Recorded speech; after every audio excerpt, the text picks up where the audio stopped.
함께 오신 말씀은 창세기 26장 1절로 5절 말씀까지입니다. 창세기 26장 1절부터 5절 말씀까지 봉독해 드리겠습니다. 아브라함 때에 첫 흉년이 들었더니 그 땅에 또 흉년이 들매 이삭이 그랄로 가서 블레셋 왕 아비멜렉에게 이르렀더니 여호와께서 이삭에게 나타나 이르시되 애굽으로 내려가지 말고 내가 내게 지시하는 땅에 거주하라. 이 땅이 고려하면 내가 너와 함께 있어 내게 복을 주고 내가 이 모든 땅을 너와 내 자손에게 주리라. 내가 네 아버지 아브라함에게 맹세한 것을 이루어 내 자손을 하늘의 별과 같이 번성하게 하며 이 모든 땅을 내 자손에게 주리니 네 자손으로 말미암아 천하 만민이 복을 받으리라. 이는 아브라함이 내 말을 순종하고 내 명령과 내 계명과 내 율례와 내 법도를 지켰음이라 하시니라. 아멘. 오늘은 한국교회에서 지키는 5월 둘째 주 어버이 주일입니다. 우리 부모 세대들은 우리나라 역사상 가장 큰 격변의 시대를 사신 분들입니다. 일제 식민 통치를 하셨고 6.25 전쟁의 참혹한 현실을 직접 겪었던 분들입니다. 또한 경제개발 시대를 몸소 겪으며 가난과 싸워 헤쳐나오신 분들입니다. 그야말로 파란만장한 고난과 역경을 겪어오신 분들, 그분들이 바로 우리 부모 세대들이지요. 몸은 지치고 힘들지만 또 아무리 몸부림쳐도 가난의 굴레를 벗어날 길이 없는 현실이지만 그럼에도 불구하고 포기하지 않고 하루하루 버티며 살 수 있었던 것은 내 자녀만큼은 이런 삶을 살게 하지 않겠다라고 하는 그런 생각 하나로 묵묵히 아픔을 참고 배고픔을 움켜잡으며 한 푼 두 푼 모아가며 자녀들을 뒷바라지했던 세대, 그분들이 바로 우리 부모 세대들이십니다. 그래서 나는 못 먹고 나는 못 입고 나는 못 배웠어도 내 자식만큼은 남부럽지 않게 키우고자 몸부림쳤던 분들, 그분들이 우리 부모님이시죠. 이런 부모님의 사랑과 은혜를 자식으로서 어찌다 말로 표현할 수 있겠습니까? 자식들에게 생명까지라도 아낌없이 기꺼이 주기를 원하는 마음이 부모의 마음 아니겠습니까? 그래서 할 수만 있다면 있는 것 없는 것 다 자녀들에게 챙겨주고 물려주고 싶어하는 것이 부모의 마음일 것입니다. 자, 여러분들은 여러분들의 자식들을 위해서 무엇을 남겨놓기를 원하시고 계십니까? 오늘 하나님의 부르심을 받는다면 여러분들은 자녀들에게 마지막 유산으로 무엇을 남기기를 원하십니까? 오늘 본문은 무엇을 유산으로 물려줄까 고민하는 성도들에게 그 해답을 제시하시는 말씀이라 할 것입니다. 오늘 말씀을 통하여서 가장 아름다운 유산을 여러분들의 후대에 물려주는 귀한 여러분의 삶이 되어지기를 축복합니다. 하나님의 축복을 받으며 살아가던 이삭에게 일생일대에 가장 큰 위기가 찾아왔습니다. 바로 이삭이 살던 그 지역에 큰 흉년이 든 것입니다. 이 흉년으로 인하여서 이삭의 인생 전체가 완전히 흔들리는 큰 위기 상황에 직면하게 되었다라고 하는 것입니다. 지금껏 이삭은 이런 위기를 경험한 적이 한 번도 없습니다. 그도 그럴 것이 아브라함이 100세에 낳은 아들이었으니 얼마나 귀하고 귀하게 키웠겠습니까? 여느 왕자 못지않게 이삭을 향한 아브라함의 사랑과 관심은 남달랐을 거라 말입니다. 그러니 고난의 고자도 모르고 살았을 거예요. 그런데 그 지역에 흉년이 들어서 먹고 살기가 힘들어진 것입니다. 먹고 사는 문제는 한 번도 걱정해 본 적이 없습니다. 아버지가 다 챙겨줬으니까요. 그런데 이제 독립하여서 사는데 자기의 삶에 어려움이 온 것입니다. 처음 겪어보는 어려움입니다. 그래서 그의 마음과 그의 믿음이 흔들리기 시작합니다. 이런 위기에 직면한 이삭에게 하나님께서 찾아오셨습니다. 그리고 하나님께서 소망의 약속의 말씀을 하십니다. 그게 4절의 말씀입니다. 우리 4절을 같이 한번 읽어보겠습니다. 내 자손을 하늘의 별과 같이 번성하게 하며 이 모든 땅을 내 자손에게 주리니 내 자손으로 말미암아 천하 만민이 복을 받으리라. 아멘. 이삭에게 주신 말씀이 아니라 오늘 저와 여러분들에게 주신 축복의 말씀으로 받으시기를 축복합니다.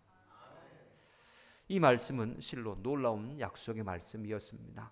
이삭은 지금까지 한 번도 하나님을 뵌 적이 없습니다. 하나님의 음성을 직접 들은 적도 없습니다. 하나님에 관하여서 그가 알고 있었던 것은 그의 아버지 아브라함에게 들음으로 아는 하나님이었지, 직접 만나 뵙고 직접 음성을 듣고 그런 체험이 전혀 없던 이삭입니다.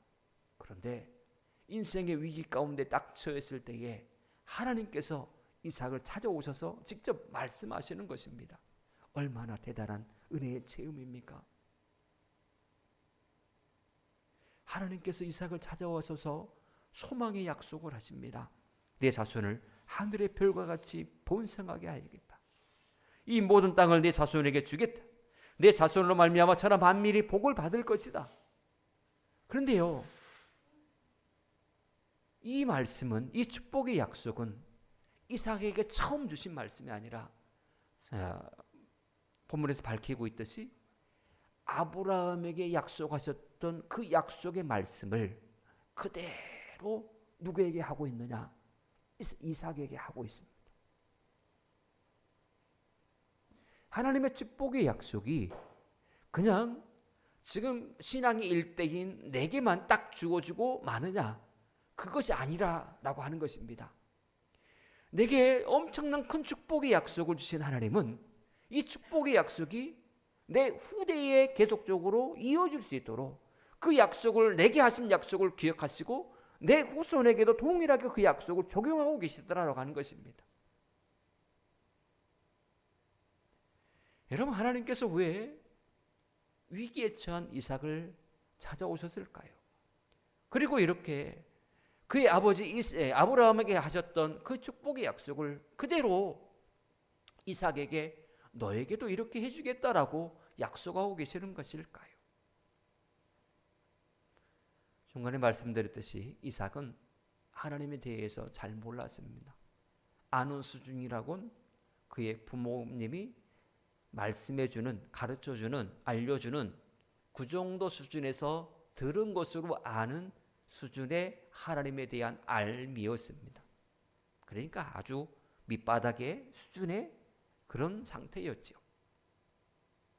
그럼에도 불구하고 하나님은 이삭을 찾아오셨습니다. 어느 때요? 가장 위기에 처했을 때에, 그의 삶이 완전히 뿌리채 흔들릴 만한 그런 위기의 상황에서 하나님이 이삭을 찾아오셨더라고 하는 것입니다.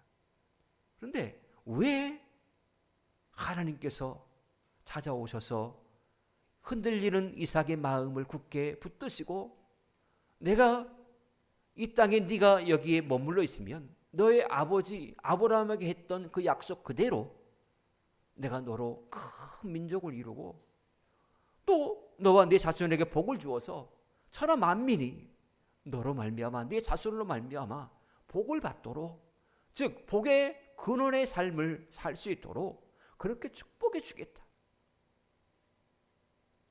이 약속을 왜 하셨느냐? 그 이유가 5절에 나옵니다.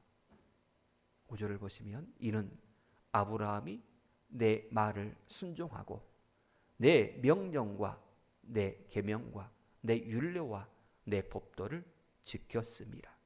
할렐루야.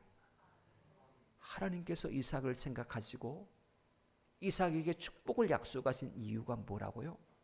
아브라함이, 너의 아버지 아브라함이 내 모든 말씀에 대해서, 내가 명령한 모든 것들에 대해서 철저하게 순종하며 그 말씀을 지키며 말씀대로 살았기에 그 너의 아버지 아브라함의 그 순종의 그 믿음을 통하여서 내가 너무나 기뻐서 너에게 내가 찾아와서 축복하고 있다라고 하는 것입니다. 하나님께서 이삭에게 축복하시는 이유, 그것은 딱 한 가지입니다. 다른 것 아닙니다. 이삭이 이뻐서 잘나서 그런 거 아니에요. 단지 아브라함의 믿음 때문입니다. 아브라함의 믿음을 보시고 이삭을 축복하셨더라라고 하는 것입니다. 내 자녀들에게 우리가 복을 많이 물려주고 싶고 내 자녀들이 축복받았으면 하는 그런 마음이 진짜 간절한 것이 부모 아니겠습니까? 진짜 내 자녀만큼은 형통한 삶을 살고 어려움 겪지 않고 그렇게 승승장구하기를 바라는 마음이, 하나님의 축복을 마음껏 풍성하게 받아 누리기를 원하는 마음이 부모의 마음입니다. 그런데 오늘 본문은 자녀들에게 가장 큰 복을 줄 수 있는 비결이 무엇이냐? 부모가 말씀대로 제대로 사는 것이다 라는 것을 말씀을 하고 있습니다. 믿음으로 사시기를 축복합니다. 말씀대로 사세요. 그것은 여러분들에게도 복이 되는 일이고 여러분들의 자녀들에게 가장 큰 복을 물려주는 행위입니다. 내 신앙은 내게만 한정된 게 아니라 자녀들이 그대로 파이프로 연결이 되어 있어요. 그러므로 내가 충만하면, 내가 성령으로 충만하고 내가 믿음으로 충만하고 하나님을 아는 지식으로 충만하면 그대로 자녀들도 이어지게 되더라라고 하는 것입니다. 부모의 신앙은 그 세대로 끝나버린 게 아닙니다. 반드시 영향을 끼칩니다. 그것도 선한 영향을 끼칩니다. 하나님께서 이삭을 축복하시면서 근거로 둔 아브라함의 신앙의 모습이 어떠해 있느냐? 구체적으로 보면 5절을 보면 이는 아브라함이 내 말을 순종하고, 즉 아브라함의 믿음은 어떤 믿음이었느냐 하면 순종하는 믿음이었답니다. 하나님의 말씀이 떨어지기가 무섭게 즉각적으로 실행에 옮긴 사람입니다. 고민할 필요도 없었습니다. 아브라함은 하나님의 말씀이라면 1순위로 여기고 순종의 발걸음을 떼었던 인물입니다. 언제부터 아브라함이 하나님의 말씀에 순종하며 살았느냐? 아브라함이 처음 하나님을 만나 부름을 받은 75세 그때부터 시작하여서 하나님의 부르심을 받는 죽는 그 순간 175세까지 무려 100여 년의 시간 동안 아브라함은 철저하게 순종의 삶을 살았습니다. 그의 입에서는 아니요 라는 그런 말이 없었습니다. 아들까지 드리라 라고 하는 그 말씀에 대해서도 고민할 필요 없이 바로 순종의 걸음을 내딛었던 인물이 바로 아브라함입니다. 그래서 하나님께서 아브라함의 믿음을 대단한 믿음으로 여기시고 그 믿음을 보시고 그의 아들 이삭을 축복하신 것입니다. 여러분, 또한 5절을 보면 내 명령과 내 계명과 내 율례와 내 법도를 지켰음이니라 라고 그 이유를 또한 들고 계십니다. 이삭을 축복하신 이유가 아브라함이 하나님의 말씀에 대해서 온전히 순종하였고 모든 말씀에 대해서 지켰음이라 라고 그렇게 말씀을 해요. 아브라함은 하나님께서 원하시는 대로 살았다라고 하는 것입니다. 다시 말해서 모든 사람이 다 그릇되게 사는 우상을 숭배하고 자기의 임의대로 신들을 갖다 붙여서 자기 편리한 대로 신앙생활하는 그 시대에 그럼에도 불구하고 하나님을 향하여서 그의 마음이 올곧게 정해졌고 내가 원하는 하나님이 아니라 하나님이 원하는 나로서 살기를 결단하며 그렇게 믿음의 걸음을 내딛었던 인물, 그가 바로 아브라함이었다라고 하는 것입니다. 그래서 하나님께서 그를 인정하셨습니다. 세상 사람과 함께하지 아니하는, 넓은 길로 걸어가지 아니하는, 하나님께서 기뻐하시는 길을 선택하고 고통과 또 여러 가지 손해를 감내하며 끝까지 그 길을 걸어가는 아브라함을 인정하셨어요. 그리고서 아브라함을 축복하셨을 뿐더러 아브라함이 죽은 후에 그의 아들 이삭에게도 동일하게 하나님의 축복을 부어주고 계시다라고 하는 것입니다. 여러분, 우리는 본문에서 부모의 믿음이 자식에게 얼마나 중요한 결과를 가져오는가를 다시금 깨달아야 됩니다. 나의 믿음은 나 혼자만의 것이 아니라 내 자녀들에게 그대로 이어지고 있다는 사실을 우리는 늘 언제나 잊지 말아야 됩니다. 이 사실을 아는 사람이라면 신앙생활을 어떻게 해야 되는 것일까요? 내가 진정으로 부모로서 자녀들의 삶이 형통하기를 원하는, 축복받기를 원하는 그런 부모의 진정한 애끓는 마음이 있는 분들이라면 신앙생활을 이제부터는 어떻게 해야 되는가? 답은 이미 정해져 있습니다. 부모의 믿음이 얼마나 중요한가에 대해서 성경이 일러주는 부분이 있습니다. 아주 중요한 일화가 하나가 있습니다. 바로 다윗과 솔로몬의 일화입니다. 어린 나이에 왕이 된 솔로몬은 처음에는 하나님 앞에 매우 신실한 하나님의 종 이스라엘의 왕이었습니다. 왕이 된 솔로몬은 하나님께 일천번제를 드렸습니다. 말이 일천번제이지 하루에 한 번씩 제사를 드린다고 했다면 무려 3년에 걸친 긴 시간입니다. 그렇게 긴 시간 동안 하나님 앞에 번제를 드렸더니 하나님께서 찾아오셔서 그에게 묻습니다. 내가 내게 무엇을 줄까? 그랬더니 솔로몬이 대답합니다. 지혜로운 마음을 종에게 주사 주의 백성을 재판하여 선악을 분별하게 하옵소서 라고 말입니다. 이 대답이 하나님의 마음에 흡족해서 하나님께서는 그가 구한 것뿐만 아니라 덤으로 부귀영화까지 부어주셨습니다. 시작은 매우 겸손한 왕으로서 매우 하나님께서 기뻐하시는 모습으로서 시작했던 솔로몬입니다. 하지만 노년에 그렇게 지혜롭고 경건했던 솔로몬이 타락하고 말았습니다.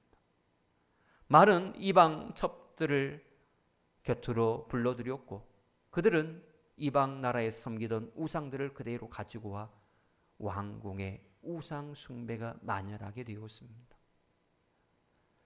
솔로몬은 나이가 많아서 분별력이 떨어져서 그때부터 이방신을 섬기는 것을 용인해 줬고 본인도 동참하는 어리석음을 범합니다. 우상 숭배는 하나님께서 가장 싫어하시고 저주하시고 아예 죽여버리시는 그런 극악의 행위입니다.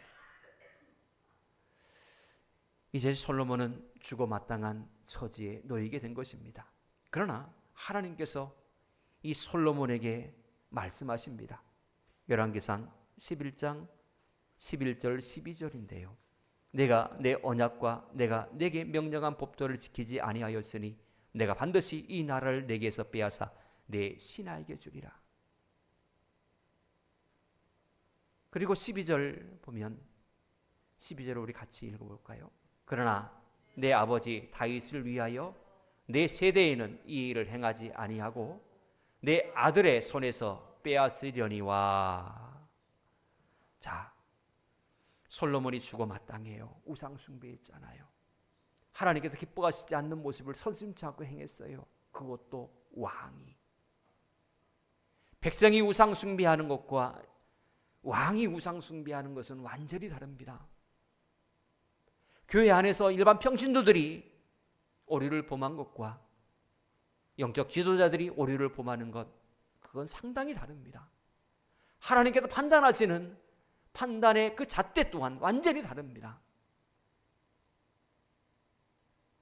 하나님께서 솔로몬을 치리하기를 원하셨어요. 그러나 말씀하십니다. 내 아버지 다윗을 위하여 너의 세대에는, 즉 솔로몬 너는 망하지 않고 이 나라도 망하지 않으려니와 너로 말미암아 내 자녀 세대에는 철저하게 망할 것이다 라고 말씀을 하십니다. 아버지 다윗으로 인하여서 솔로몬은 위기에 처하는 상황에 분명히 직면해야 당연함에도 불구하고 화를 면하게 되었고, 솔로몬의 아들 르호보암은 그의 아버지 솔로몬 때문에 나라가 갈갈이 찢겨지는 아픔을 경험하게 되었더라라고 하는 것입니다. 이 일화는 너무나 중요합니다. 부모가 어떻게 신앙생활 하느냐에 따라서 한 아들은 위기에 처하는 상황에서 분명히 징계를 받아 마땅함에도 불구하고 징계를 면하게 되고 또 하나님의 축복의 대상이 되었지만 한 아들은 부모의 잘못된 선택으로 말미암아 그 잘못된 믿음의 행위로 말미암아 저주를 받아 나라가 쫄딱 망하게 되는 그런 아픔을 경험하게 되더라라고 하는 것입니다. 그러므로 지금 자녀의 모습을 한번 쳐다보세요. 여러분의 머리에 한번 떠올려 보세요. 자녀의 삶이 자꾸만 꼬이는 그런 모습이라 한다면 누구 때문입니까? 누구 때문이에요? 반대로 자녀의 삶이 자꾸 탄탄대를 걷고 어려움 없이 승승장구하는 그 모습이 있다면 그건 또한 누구 덕입니까? 성경은 철저하게 부모의 신앙이 자녀에게 그대로 연결됨을 말씀을 하고 있어요. 부모의 신앙이 하나님으로부터 인정받는 신앙이라면 비록 지금의 현실의 모습은 자녀들에게 가난을 궁핍을 물려줄 수밖에 없는 그런 현실의 모습이라 할지라도 내 믿음이 부모의 믿음이 하나님께서 기뻐하시는 믿음이요 하나님께서 인정하시는 믿음의 수준이라면 하나님은 반드시 내 자녀들의 삶에 복의 복을 토하여 주시리라 믿습니다. 이게 성경이 말씀하는 축복의 원리입니다. 여러분들은 여러분들의 자녀들에게 무엇을 물려주기를 원하십니까? 축복입니까? 저주입니까? 부모된 우리는 자녀들에게 아름다운 신앙의 모습을 보여주어야 됩니다. 자녀들 앞에서 똑바로 사는 신앙의 모습을 그대로 보여줘야 됩니다. 자녀들은 부모가 하는 말에 그대로 순종하며 그대로 따르며 사는 존재가 아닙니다. 여러분도 아시지 않습니까? 여러분들이 한마디 한다고 자녀들이 그대로 100% 순종하고 그대로 따릅니까? 아닙니다. 밥 먹으라는 소리도 10대 번은 해야 밥을 한 숟가락 뜨는 존재가 바로 자녀들 아니었습니까? 공부하라는 소리를 그렇게 매를 들고 쫓아다니면서 공부하라고 해야 책 한 줄 읽는 존재가 바로 자녀들 아닙니까? 자녀들은 부모가 말한다고 해서 그대로 순종하며 따르는 존재가 아닙니다. 그러면 어떤 존재냐? 부모가 행동하는 그대로 따라하는 존재가 바로 자녀들입니다. 부모가 사는 그 모습 그대로를 보고서 따라가는 존재, 그게 바로 자녀 세대의 모습입니다. 부모가 아무리 믿음 생활 잘해라, 정직하게 생활해라 라고 강요해도 소용없어요.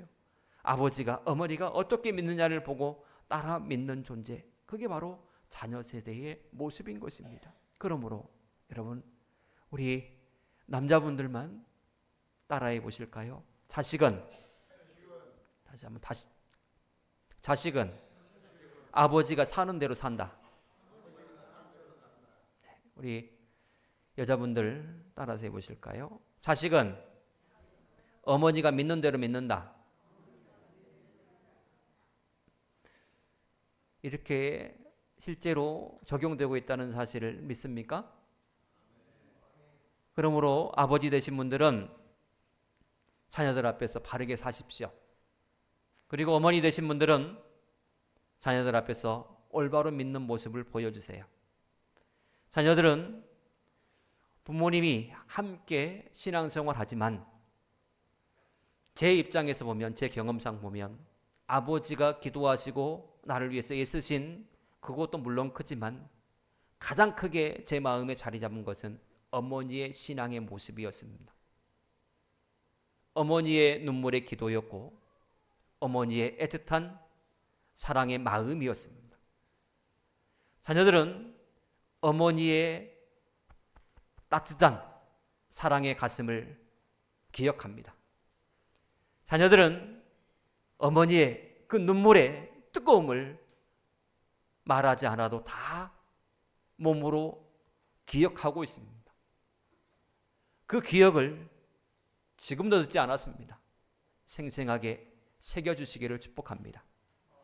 그리고 아버지들은 가장으로서 가장 앞장서 가는 존재로서 여러분들의 등 뒤를 따라오는 자녀들에게 믿음의 당당한 모습을 보여주세요. 비굴한 모습으로 불법을 행하고 타협하고 그런 모습을 자녀들에게 절대 보여주지 마시길 바랍니다. 믿음으로 사는 가장으로서 어떤 역경 속에서도 흔들리지 아니하는 그런 당당함의 모습을, 그 뒷모습을 자녀들에게 그런 등의 모습을 보여준다면 든든하게 여길 것이고 자녀들은 분명히 아버지를 의지하고 그대로 따라올 것입니다. 자녀들은 아버지가 사는 대로 삽니다. 자녀들은 어머니가 믿는 대로 그 믿음을 그대로 따라옵니다. 자식들에게 이렇게 살라 저렇게 살라 말할 필요 없습니다. 여러분들이 삶으로 보여주면 됩니다. 자식의 모습은 부모가 심은 열매의 모습입니다. 자녀들은 본대로 살고 느낀 대로 삽니다.